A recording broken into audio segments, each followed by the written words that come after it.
Hello साथियों, स्वागत है आपका हमारे यूट्यूब चैनल में। दोस्तों, बाल विकास एवं शिक्षण शास्त्र के इस सीरीज में जो आज का हमारा जो टॉपिक रहने वाला है समायोजन और कुल समायोजन का हमारा जो टॉपिक है ये भी महत्वपूर्ण है और ये हमें हर एक एग्जाम में, टीचिंग एग्जाम हो या टेट एग्जाम हो, वहाँ पर यह टॉपिक जो हमें देखने के लिए मिलता है। तो इस टॉपिक में जितने भी इम्पोर्टेंट फैक्ट हैं, इम्पोर्टेंट जो क्वेश्चन होती हैं, उसको हम कवर करने का प्रयास करेंगे। ठीक है, वीडियो पे पहली बार आए हैं तो आप जरूर लाइक करिएगा। चैनल पे पहली बार आए हैं तो चैनल को सब्सक्राइब करके रखिएगा इसी तरह के कंटेंट पाने के लिए। ठीक है, तो ये जो हमारा शिक्षण जो बाल विकास में शिक्षण शास्त्र का सीरीज है, ये आपको हर एक टीचिंग एग्जाम में उपयोगी है दोस्तों। चाहे आप अभी सीटेट की तैयारी कर रहे हो, एमपी टेट की तैयारी कर रहे हो या फिर किसी भी स्टेट की शिक्षक भर्ती की तैयारी कर रहे हैं, तो हर टीचिंग एग्जाम में बाल विकास एवं शिक्षण शास्त्र पूछा जाता है और ये जो है हमेशा 30 नंबर का वेटेज जो है अपने आप पर रखता है।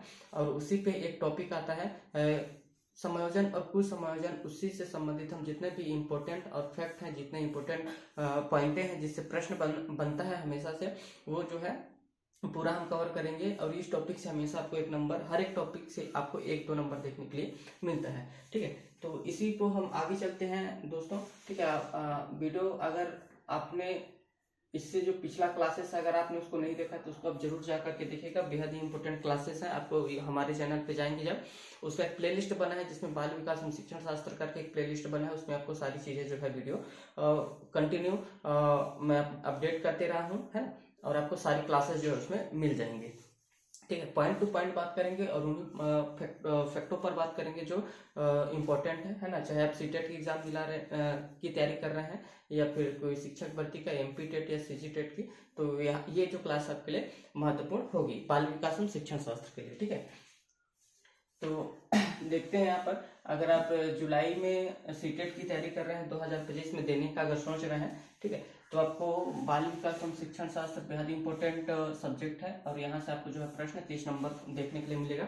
इसमें टॉपिक आता है दोस्तों समायोजन और कुल समायोजन। इसी के बारे में हम पूरा अच्छे से डिटेल से सारी चीजें जो है कवर करने का कोशिश करेंगे। और यहाँ से जो है जो ऐसी चीजें है जो बार बार प्रश्न एग्जाम पे रिपीटेड हुए, है ना। ये जो हमारा है सीटेट, सीजी टेट और शिक्षक भर्ती के लिए जो हमारा क्लास उपयोगी रहने वाला है, तो इसी में वीडियो को जरूर पूरा अंत तक देखिएगा ताकि आपको सारा चीजें जो बेहतर अच्छे से समझ में आ जाए। ठीक है, चलिए इसी में हम बात करते हैं। कुल समायोजन और समायोजन क्या है उसके बारे में हम थोड़ा सा समझते हैं, क्योंकि ये जो पॉइंट है बेहद इंपॉर्टेंट है ना। तो आपको इन सारी चीजों को समझना है। पहले देख लेते हैं जो समायोजन और कुल समायोजन का अर्थ क्या होता है। तो इसका अर्थ होता है शारीरिक व मानसिक संतुलन बनाए रखने की योग्यता ही हमारा क्या कहलाता है, समायोजन कहलाता है। मतलब शरीर व मानसिक संतुलन को बनाने के लिए जो हमें योग्यता होती है, बनाए रखने के लिए जो हमारी योग्यता होती है, वही हमारा क्या कहलाता है, समायोजन कहलाता है। परिभाषा देख लेते हैं जो बेहद इंपॉर्टेंट है, कम से कम आपको इतनी परिभाषा को याद रखना है। तो गेट्स व अन्य के अनुसार इन्होंने समायोजन को क्या कहा है, तो जो समायोजन है निरंतर चलने वाली प्रक्रिया है जिसके द्वारा व्यक्ति अपने तथा वातावरण के साथ, वातावरण के मध्य में जो संतुलन बनाए रखने के लिए व्यवहार में अपना परिवर्तन करते रहता है। ठीक है, जिस हिसाब से उसको परिवेश मिलेगा, जैसा उसका वातावरण मिलेगा, उस वातावरण के हिसाब से जो व्यक्ति अपने आप को परिवर्तित करते रहता है, वही हमारा क्या है, समायोजन है। मतलब समायोजन, गेट्स जी ने कहा कि समायोजन हमेशा निरंतर चलते रहता है। आज हम कैसी स्थिति में, कल कहीं दूसरी परिस्थिति रहेगी, परसों हमारे साथ तीसरी परिस्थिति रहेगी। तो इन जैसे जैसे परिस्थिति बदलती जाती है वैसे वैसे हम अपने आप को जो है वातावरण के अनुकूल परिवर्तन करते रहते हैं, अपने व्यवहार में चेंज करते रहते हैं। यही हमारा क्या कहलाता है, समायोजन। किसके द्वारा कहा है, तो गेट्स के अनुसार कहे हैं। ठीक है, अगला देखेंगे परिभाषा बोरिंग, लेगफील्ड, वेल्ड के अनुसार जो है ये भी इंपॉर्टेंट है ना। बोरिंग आपको ज्यादातर याद रखना है। समायोजन क्या है, इनके द्वारा एक प्रक्रिया है जिसके द्वारा हम अपनी आवश्यकताओं तथा उनको प्रभावित करने वाली परिस्थितियों में जो है संतुलन बनाए रखते हैं। इनका कहना है कि जो है समायोजन एक प्रक्रिया है जिसके द्वारा हम अपनी आवश्यकताओं को, जो हमारी जरूरतें हैं तथा उसको प्रभावित करने वाली परिस्थिति है ना में जो संतुलन हम बना पाते हैं, जो बनाए रखने के लिए जो हमें जरूरत पड़ती है, वही हमारा क्या है, समायोजन है। ठीक है, स्केनर के अनुसार अगर देखेंगे तो समायोजन को इन्होंने किस तरीके से बताया, तो समायोजन एक क्या है, अधिगम की प्रक्रिया। हर एक परिभाषा को आपको याद रखना है। ये जो परिभाषा है डायरेक्ट इनसे जो है प्रश्न बना हुआ है। एडलर के अनुसार इन्होंने क्या कहा है, समायोजन को समायोजन जो है श्रेष्ठता प्राप्ति का एक आधार है। एडलर ने कहा कि समायोजन श्रेष्ठता को प्राप्त करने का एक आधार है। ठीक है, अब समायोजन जो समायोजित है इसके व्यक्तित्व की क्या विशेषता हो सकती है, इसको हम देखेंगे। तो पहला विशेषता देखेंगे, परिस्थितियों के अनुकूल जो है आचरण करना, मतलब जैसा परिस्थिति रहता है हम उस परिस्थिति के अनुरूप अपने आप को बदल लेते हैं, वैसे व्यवहार करने लगते हैं। ये एक बड़ी विशेषता होता है समायोजन का, है ना। और उत्तम कार्य क्षमता हमारे अंदर विकसित होता है, सामाजिकता का गुण भी पाया जाता है, स्वतंत्र निर्णय शक्ति का विकास होता है, प्रतिकूल परिस्थितियों का जो है सामना करने की योग्यता आ जाती है, स्वयं के गुण और कमियों को समझने की योग्यता आ जाती है। तो ये समायोजित व्यक्ति के कुछ महत्वपूर्ण विशेषताएं जो आपको ध्यान में रखना है। आपको इसका स्क्रीनशॉट जरूर लेते चलना है। आगे चलेंगे।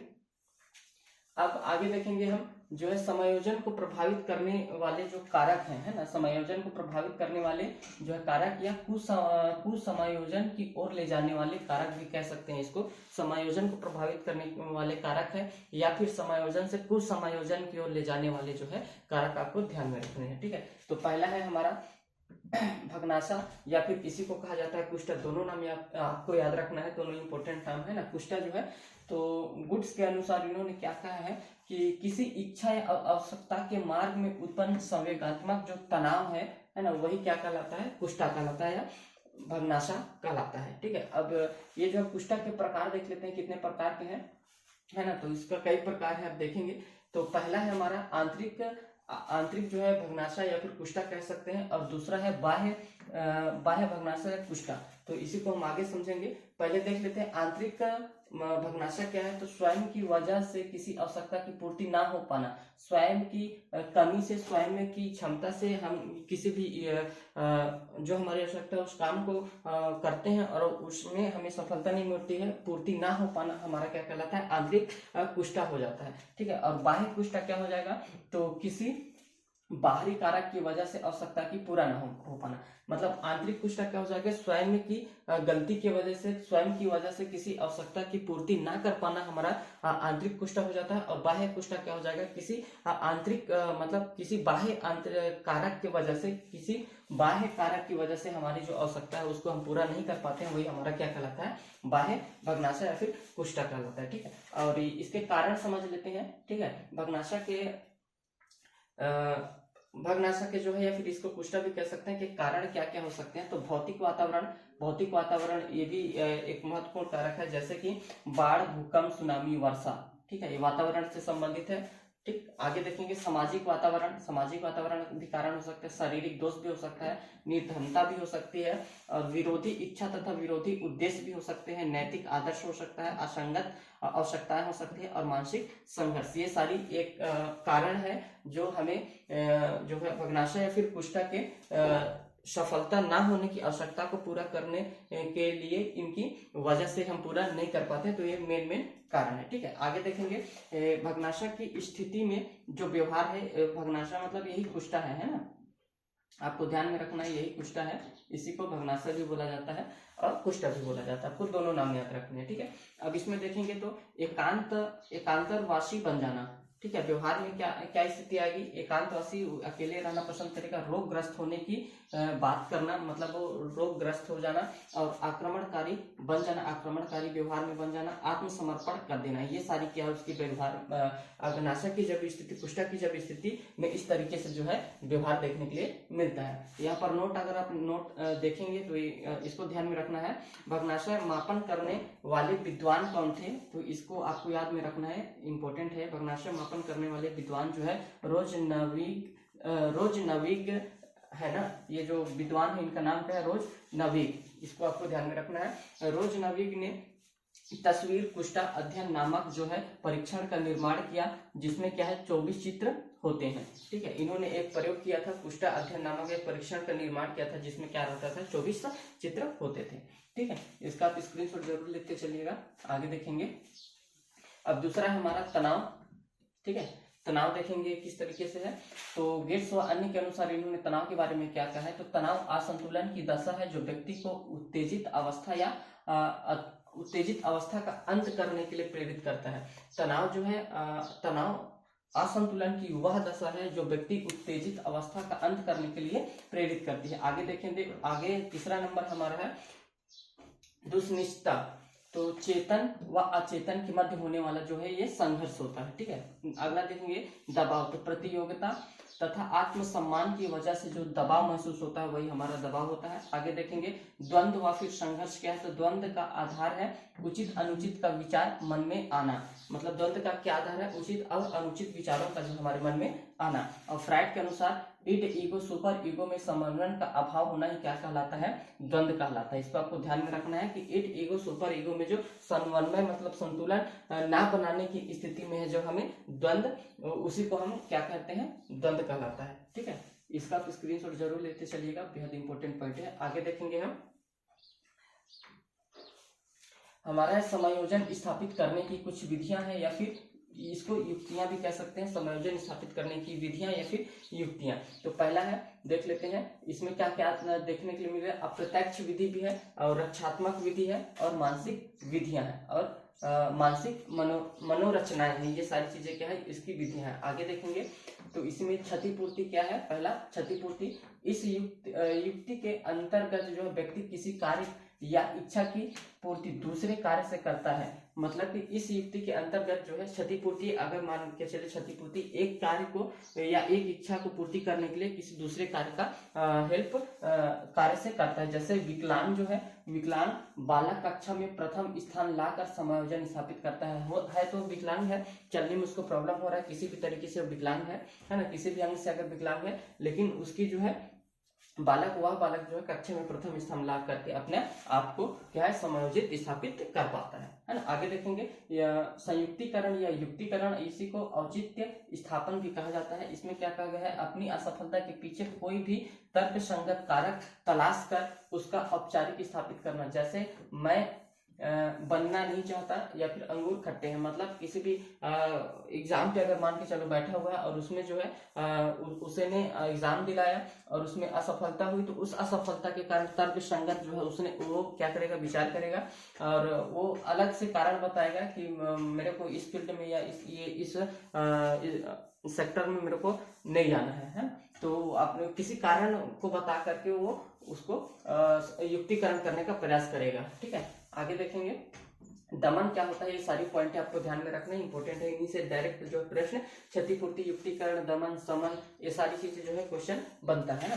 तो दमन क्या होगा, किसी दुख दायी विचार या घटना को अचेतन मन में भेज देना ही क्या कहलाता है, दमन कहलाता है। आगे देखेंगे समन क्या होता है। तो जबरदस्ती या बलपूर्वक किसी व्यक्ति या विचार को भुला देना क्या कहलाता है, समन कहलाता है। आगे देखेंगे प्रतिगमन या प्रत्यावर्तन क्या होता है। तो इसका अर्थ है पीछे की ओर लौटना, ठीक है। प्रत्यावर्तन मतलब पीछे की ओर लौटना। तो इस युक्ति में जो व्यक्ति जो है छोटे बालक के समान व्यवहार करके समायोजन स्थापित करता है, जैसे वृद्ध व्यक्ति द्वारा बच्चे के समान जोर जोर से रोना, ठीक है। आगे देखेंगे प्रक्षेपण क्या होता है। तो स्वयं की कमी या दोष को दूसरे व्यक्ति विशेष पर आरोपित करना, जैसे स्वयं के बेईमानी होने पर दूसरों को बेईमान कहना, ये प्रक्षेपण कहलाता है, ठीक है।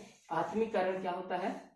तो इस युक्ति में व्यक्ति आदर्श व्यक्ति के गुणों व अवगुणों का अनुकरण करना शुरू कर देता है। जैसे एक व्यक्ति सलमान खान के समान हेयर स्टाइल रखना चालू कर देता है, ठीक है। आगे देखेंगे उदात्तीकरण क्या होता है या फिर शोधन, इसी को मार्गीकरण कहा जाता है। तो समाज विरोधी इच्छा को समाज मान्य रूप से में जो है बदल लेना। विलोपन क्या कहलाता है या फिर पलायन इसको बोल सकते हैं, विनिवर्तित या फिर व्यवहार इसको कह सकते हैं, ठीक है। तो इसका विलोपन क्या होता है, भावी असफलता से डर कर उस स्थिति से अपने आप को अलग कर लेना। जैसे परीक्षा में असफल होने के भय से परीक्षा देना ही मतलब देने ही ना जाना। तो ये सारी चीजें क्या है, समायोजन स्थापित करने की कुछ युक्तियां हैं या फिर विधियां हैं, इंपॉर्टेंट है। जैसे दमन, समन, प्रतिगमन, प्रक्षेपण, आत्मीकरण क्या है, विलोपन क्या है ना, उदात्तीकरण क्या, क्षतिपूर्ति क्या है और युक्तिकरण क्या है। ये सारी चीजें डायरेक्ट जो प्रश्न आपको पूछा जाता है, तो आपको इन सारी पॉइंटों को ध्यान में रखना है, ठीक है दोस्तों। इसी में आगे चलते हैं, आगे और भी है अभी। और नकारात्मक जो है व्यवहार, नकारात्मक व्यवहार किस तरीके से होता है इसको समझेंगे। तो समाज विरोधी व्यवहार स्थापित करके अपने महत्व को स्थापित करना, जैसे प्रतिबंधित स्थान पर फूल तोड़ना, है ना। तो नकारात्मक व्यवहार यहाँ पर दिखता है, ठीक है। आक्रामक जो है व्यवहार किस तरीके से होता है, तो ये दो प्रकार का होता है। पहला है प्रत्यय, ठीक है। प्रत्यय किस तरीके से होगा, तो मूल वस्तु के ऊपर या व्यक्ति के ऊपर हम क्या है, गुस्सा उतारते हैं, ठीक है। मूल व्यक्ति या फिर किसी वस्तु के ऊपर हम गुस्सा उतारते हैं, ये प्रत्यक्ष रूप से आक्रमण व्यवहार कहलाता है। और दूसरा है हमारा अप्रत्यक्ष या विस्थापन। तो इसमें क्या होता है, मूल व्यक्ति के स्थान पर दूसरे व्यक्ति पर हम गुस्सा उतारते हैं, जैसे कि बॉस द्वारा डांटने पर सहायक कर्मचारी को हम डांटना, जैसे घर का गुस्सा हम जा करके स्कूल में निकालते हैं, ठीक है। तो वही हमारा विस्थापन हो जाएगा या फिर अप्रत्यक्ष हो जाएगा आक्रमण व्यवहार में, ठीक है। आगे देखेंगे तो प्रतिक्रिया निर्माण। प्रतिक्रिया निर्माण क्या कहता है, अपनी अंतर्निहित इच्छा के बिल्कुल ही विपरीत व्यवहार करना, जैसे मन को मनावे मुंह फुलावे, इस टाइप से हम कहते हैं अपनी अंतर्निहित इच्छा के बिल्कुल विपरीत जो है व्यवहार करना, वही प्रतिक्रिया निर्माण करना होता है, ठीक है। सहानुभूति में क्या हो जाएगा, दूसरों की दुखद स्थिति में सहानुभूति अर्जित करने की कोशिश करता है। दिव्य स्वप्न क्या हो जाएगा, हवाई किले बनाकर समायोजन स्थापित करना, ये दिव्य स्वप्न के अंतर्गत आएगा। रूपांतरण क्या हो जाएगा, तनाव को शरीर लक्षण में बदल लेना, ये हमारा रूपांतरण हो जाएगा। आगे देखेंगे तो समायोजन स्थापित करने की प्रत्यक्ष विधियां जो है ये कौन कौन सी है, तो बाधा को हटाना, अन्य उपाय की खोज करना, लक्ष्य की प्रतिस्थापना करना, व्याख्या करके निर्णय लेना, ये समायोजन स्थापित करने की प्रत्यक्ष विधियां हैं, ठीक है दोस्तों। इसका स्क्रीनशॉट ले लीजिएगा, बेहद इंपॉर्टेंट लाइनें हैं ये, हर एक पॉइंट आपके लिए इंपॉर्टेंट है। आगे देखेंगे कुसमायोजन बालकों की क्या विशेषता होती है, उसको समझेंगे, ये भी महत्वपूर्ण है। इसे भी डायरेक्ट जो है बालकों के संदर्भ में कुसमायोजन किस तरीके से उसकी विशेषता, ये भी डायरेक्ट पूछा जाता है। तो निराशावादी में भयभीत रहने वाला बालक, ये भी उसकी विशेषता है। चिंतित रहने वाला बालक, मित्र ना बनाने वाला बालक, अंगूठा चूसना और गाली गलौज या शिष्ट व्यवहार करना, ये सारी चीजें क्या है, कुसमायोजन की विशेषता है बालकों के अंदर। आक्रामक व्यवहार करना, विद्यालय से भाग जाने वाला, देर से आने वाला और बिस्तर गिरा करने वाला, ये सभी क्या है, कुसमायोजन बालकों की विशेषता है, आपको इसको ध्यान में रखना है। और आगे देखेंगे पॉइंट हमारा शिक्षक का व्यवहार। शिक्षक के व्यवहार कुसमायोजित बालकों के साथ किस तरीके से होता है, उसको हम समझेंगे कि एक शिक्षक का व्यवहार कुसमायोजित बालकों के साथ जो है किस तरीके से उनका व्यवहार रहता है। तो पहला देखेंगे कारणों का पता लगाना, मतलब अगर बच्चा स्कूल से भाग रहा है तो हम पता लगाएंगे कि बच्चा को क्यों स्कूल से जो भाग रहा है, उसका कारण पता करेंगे। और निदानात्मक उपचारात्मक शिक्षण विधियों का हम इसमें प्रयोग करेंगे। पहले उसका कारण को जानेंगे, फिर उस कारण के हिसाब से उसका उपचार करेंगे, ठीक है। और प्रेम, सहयोग व सहानुभूति व्यवहार, तो सकारात्मक अभिवृद्धियों का विकास करना होता है इसमें। आगे देखेंगे सामाजिक व नैतिक मूल्यों का विकास करना, और अगला हस्त कौशल की शिक्षा का प्रदान करना। तो ये सारी चीजें हैं जो शिक्षक को कुसमायोजित बालकों के साथ जो व्यवहार रखना चाहिए, किस तरीके से रखना चाहिए, आपको इसको ध्यान में रखना है। इसका आप स्क्रीनशॉट जरूर लेते चलिएगा। आगे देखेंगे हमारा समायोजन के प्रकार। तो समायोजन के प्रकार कौन कौन से, तो इसके मुख्यतः 3 प्रकार है, आपको ध्यान में रखना है। रचनात्मक समायोजन, मानसिक मनोरचना समायोजन और स्थापन समायोजन, ठीक है दोस्तों। तो ये पॉइंट इतनी है जो आपको ध्यान में रखना है, जो समायोजन और कुसमायोजन में बेहद इंपॉर्टेंट है। और यहीं से जो डायरेक्ट प्रश्न आपको देखने के लिए मिलता है ना, पॉइंट जो मैंने बताने का प्रयास किया है, इसको आपको जरूर दिमाग में रखना है। तो इस वीडियो में इतना ही था दोस्तों, है ना। फिर नए हम टॉपिक के साथ एक बाल विकास शिक्षण शास्त्र में एक नए टॉपिक को लेकर के आपके लिए लाएंगे। इस वीडियो में इतना ही। अगर वीडियो अच्छा लगे और ये सीरीज अगर आपको पसंद आता होगा तो वीडियो को जरूर लाइक करिएगा और ज़्यादा से ज़्यादा वीडियो को शेयर करिएगा। चैनल पर अगर पहली बार विजिट किए हैं तो जरूर चैनल को सब्सक्राइब करिएगा ऐसे ही कंटेंट पाने के लिए। आज के लिए इतना ही, फिर मिलते हैं एक नई वीडियो के साथ, तब तक के लिए धन्यवाद।